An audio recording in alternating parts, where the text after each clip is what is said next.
যত্ন করে মাছের ঝোল দিয়ে ভাত মাখছিল ছেলেটা। আগ্রহ দেখে মনে হয় অনেকদিন পেট ভরে খেতে পায়নি, অথচ পরনের পোশাক আশাক দেখলে মনে হয় বেশ ধূপধুরস্ত। এটা এখানে স্বাভাবিক ব্যাপার। যে ছেলেগুলো মফস্বল থেকে চাকরি খুঁজতে আসে তাদের পোশাকে আশাকে চেকনাই থাকলেও পকেটে টাকা থাকে না। ইন্টারভিউ শেষে ফুটপাতের পাশে থাকা ভাতের হোটেলগুলোই গন্তব্য হয় তাদের পেট ভরানোর জন্য। ক্যাশ বাক্স আগলে থাকা পৌর মালিকের বারবার চোখ চলে যাচ্ছে ছেলেটার দিকে। একটু খুঁটিয়ে দেখলেই চোখ তারায় লেগে থাকা হতাশা নজরে আসবে। নিশ্চয়ই ইন্টারভিউ তেমন একটা ভালো হয়নি। যত্ন করে এক মনে খাচ্ছে ছেলেটা। বেয়ারা পল্টুকে চোখের ইশারা করলেন মালিক। পরিবেশনকারী ছেলেটাকে তরকারির গাবলা হাতে দাঁড়িয়ে থাকতে দেখে ভীষণ অবাক হলো ছেলেটি। ধরা গলায় বলল, আমার আর লাগবে না। অত কথা শোনার সময় নেই পল্টুর। বেঞ্চ দখল করে অনেক খরিদ্দার। কেজু গলায় বলল, মালিক আপনাকে 2 হাতা তরকারি দিতে বলল।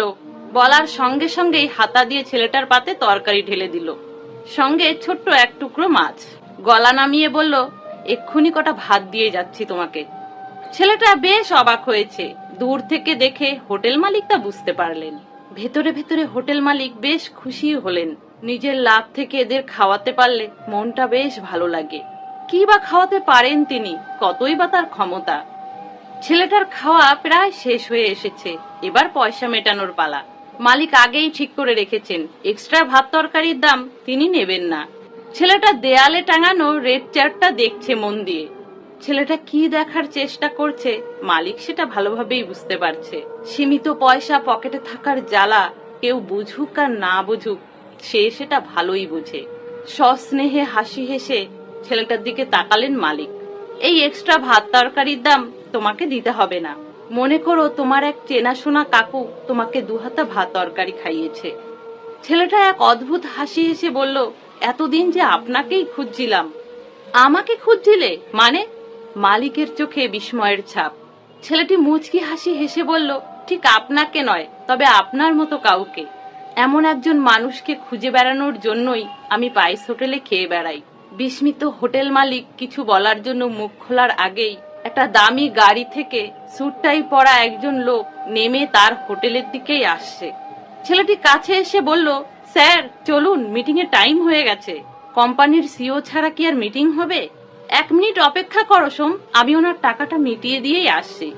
হোটেল মালিক বিনীত কণ্ঠে বললেন, যদি মনে কিছু না করেন আমি একটা কথা বলবো। ছেলেটি বলল, আমি জানি আপনি কি বলবেন। এত অর্থের মালিক হওয়া সত্ত্বেও আমি কেন পাইস হোটেলে খেয়ে বেড়াই? মালিক সম্মতি সূচক ঘাড় নাড়লেন। একদিন আমার বাবা এই শহরে ইন্টারভিউ দিতে এসেছিলেন। এমনই একজন হোটেল মালিক বাবার শুকনো মুখ দেখে বাবাকে বিনা পয়সায় ডাল ভাত মাছের তরকারি খাইয়েছিলেন। মানসিকভাবে হতাশ হয়ে পড়া বাবা নতুন উদ্যম খুঁজে পেয়েছিলেন। ধীরতার সঙ্গে পরবর্তী ইন্টারভিউ দিয়ে তাতে সিলেক্টও হয়েছিলেন। আজ বাবা নিজেই কয়েকটা কোম্পানির মালিক।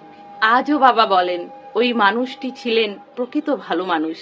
আমি বড় হওয়ার পর থেকে ওই ভালো মানুষটিকে খোঁজার জন্য অনেক পাইস হোটেলে খেয়েছি। আজ আমার খোঁজ সার্থক হলো। মালিকের 2 হাত ধরে ছেলেটি বলল, আপনার কাছে একটা অনুরোধ করব।